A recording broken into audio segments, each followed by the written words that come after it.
കുടുംബി സേവാ സംഘം അമ്പലപ്പുഴ താലൂക്ക് യൂണിയൻ 50ാമത് വാർഷിക സമ്മേളനം എച്ച്.എസ്. എം.എൽ.എ ഉദ്ഘാടനം ചെയ്തു.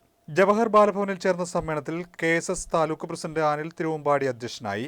പ്രതിനിധി സമ്മേളനം കെ.എസ്.എസ്. സംസ്ഥാന general secretary TS. Sarath Kumar ഉദ്ഘാടനം ചെയ്തു. സംസ്ഥാന സീനിയർ വൈസ് പ്രസിഡന്റ് ജയപ്രസാദ്, സംസ്ഥാന secretary G Rajan, technical education മുൻ ഡയറക്ടർ ആർ ജയകുമാർ, സംസ്ഥാന ജോയിന്റ് സെക്രട്ടറി അജിത ഗണേശൻ എന്നിവർ പ്രസംഗിച്ചു. വിവിധ മേഖലകളിൽ ഉന്നത വിജയം കൈവരിച്ചവരെ ചടങ്ങിൽ അനുമോദിച്ചു.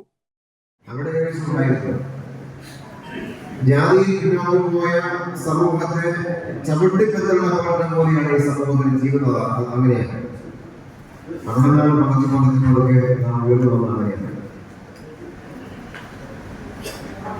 അതാ പോയ കാലത്ത് കേരളത്തിൽ നിന്ന് നോക്കിയാൽ കാണാൻ കഴിയും, ഇന്ത്യയുടെ ചരിത്രമായി നമ്മൾ വായിച്ചു നോക്കിയാൽ കാണാൻ കഴിയും. അതിനോടെല്ലാം കേരളത്തിന്റെ നമ്മളെല്ലാം ചെറിയ ക്ലാസ്സിൽ തന്നെ പഠിച്ചു പോകുന്ന കേരളത്തിന്റെ സാമൂഹിക ചരിത്രമാണ്. ആ ചരിത്രം നമ്മൾ ഇന്ന് ഓർമ്മിക്കണം എന്ന് നമ്മൾ തലമുറയോട് പറയുന്നതിന്റെ കാര്യം എന്ന് ചോദിച്ചാൽ,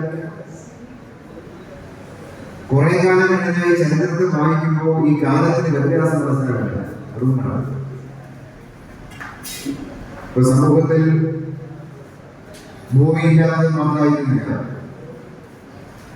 ഇഷ്ടപ്പെട്ട ദൈവത്തെ ആരാധിക്കാൻ ക്ഷേത്രത്തിൽ പ്രവേശിക്കാൻ കഴിയുമായിരുന്നില്ല. മഹാഭൂരിപക്ഷമുള്ള മനുഷ്യർക്ക് ജാതിയിൽ പിന്നോക്കം പോയി എന്ന കാരണത്താൽ പൊതുജനങ്ങൾ സഞ്ചരിക്കാൻ പറ്റുമായിരുന്നില്ല.